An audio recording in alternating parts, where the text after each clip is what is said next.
image.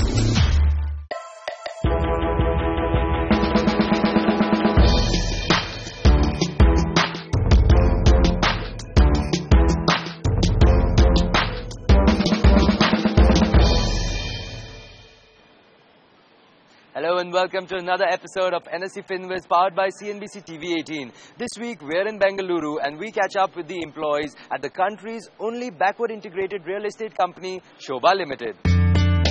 Sobha Limited is one of the largest and only backward integrated real estate players in the country. Headquartered in Bangalore, Sobha is primarily focused on residential and contractual projects. The company's residential projects include residential apartments, villas, row houses, luxury and super luxury apartments. Widening the scope of its operations from real estate and construction, the company recently added 3 manufacturing divisions to the business, raising a network of property products and interiors. Sobha is in its 20th year of operation, following more than 6 decades, has become a recognized and trusted brand in the market, which is associated with high-end quality products. Focusing on our theme for the series, Nse Fin Wiz Shobha Limited in Bangalore, is corporate solutions, young employees, investment and financial planning.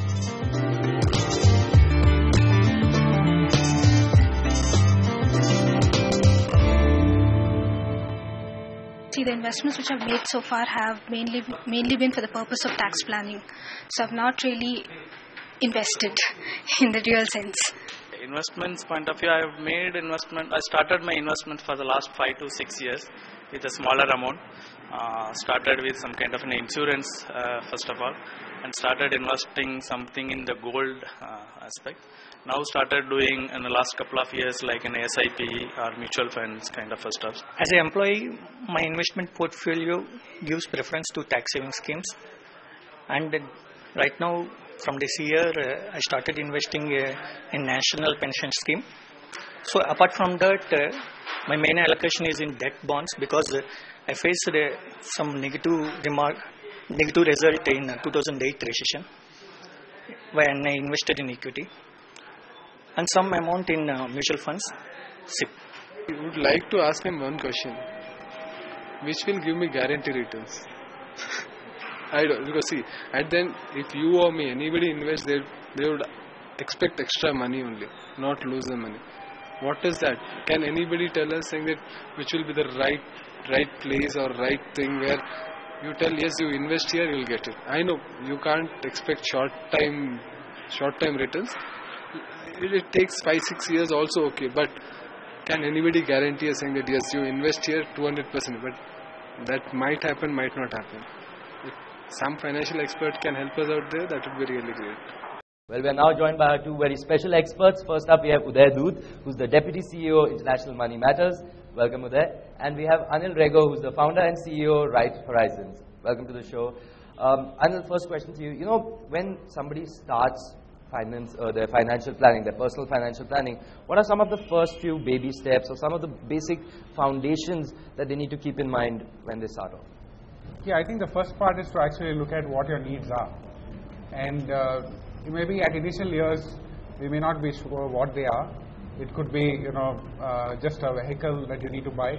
But as time goes by, you will want to, let's say, plan for your children's education. You'll want to plan for your retirement. So the first step in financial planning is to actually understand your needs. The second step is obviously, then getting back into seeing that, okay, what are my priorities?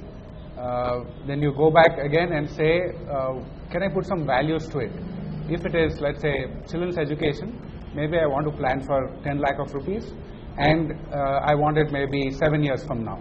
So I need to set that in, put in inflation, and then you know what is it that you need to plan for. Put all of them together, and the final step would be to try and match your cash flows.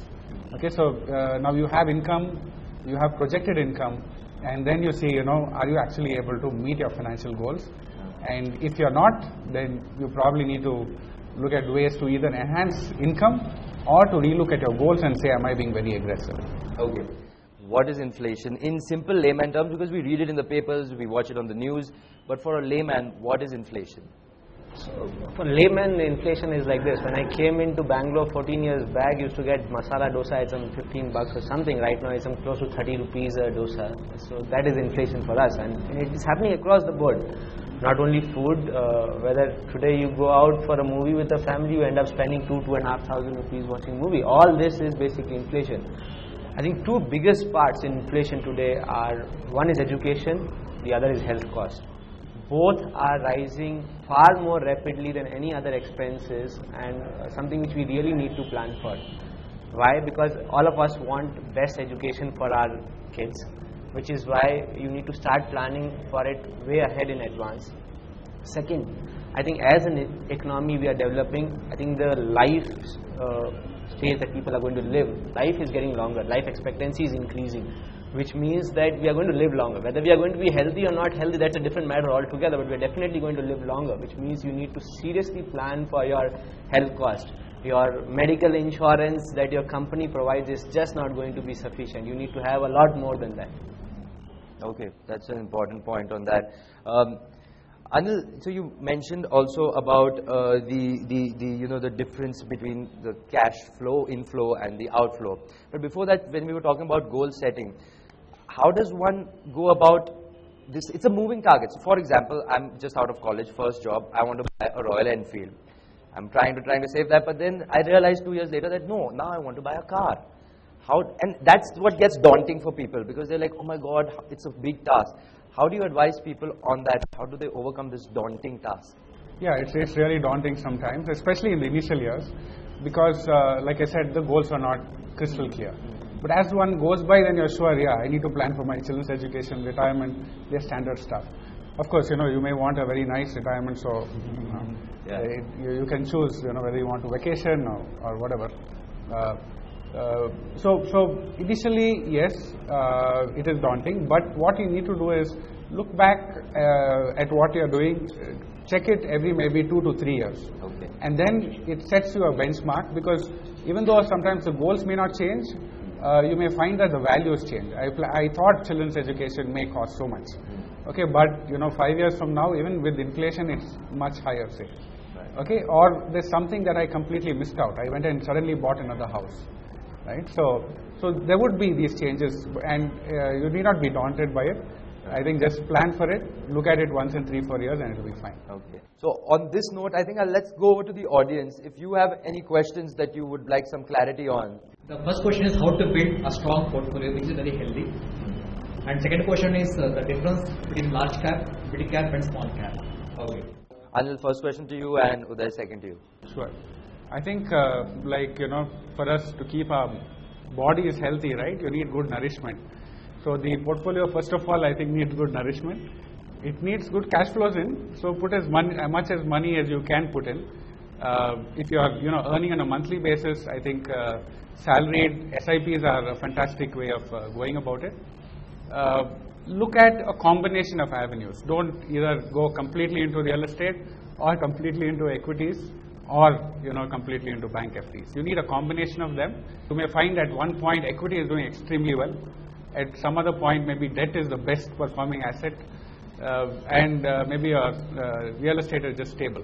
So you keep a combination of them, put in sufficient money, and follow a disciplined approach. I think that is the basic principles, I think, which will make you have a very healthy portfolio. When you talk about difference between large cap, mid cap and a small cap, it's always a relative term. There is no fixed definition saying that from here on it is mid cap and from here on it is large cap. But typically what happens, we say that there are close to 2,500 odd companies which are listed in these stock exchanges. The top 100 companies are considered to be large caps, and then after that you have until your next 300 odd companies, 200 odd companies as mid cap, and companies below that as small caps. But now when you look at it, you talk to different people, you'll get different definitions. The important part, I think, more than getting this definition right for all of us as investment, is to understand, and just to add to what Anil was saying, is that I think a healthy portfolio, and to relate this question also, is that it's all about how well do you understand your own requirements. On that note, it's time for a very short break. Don't go anywhere. You're watching Nse Fin Wiz, powered by CNBC TV 18.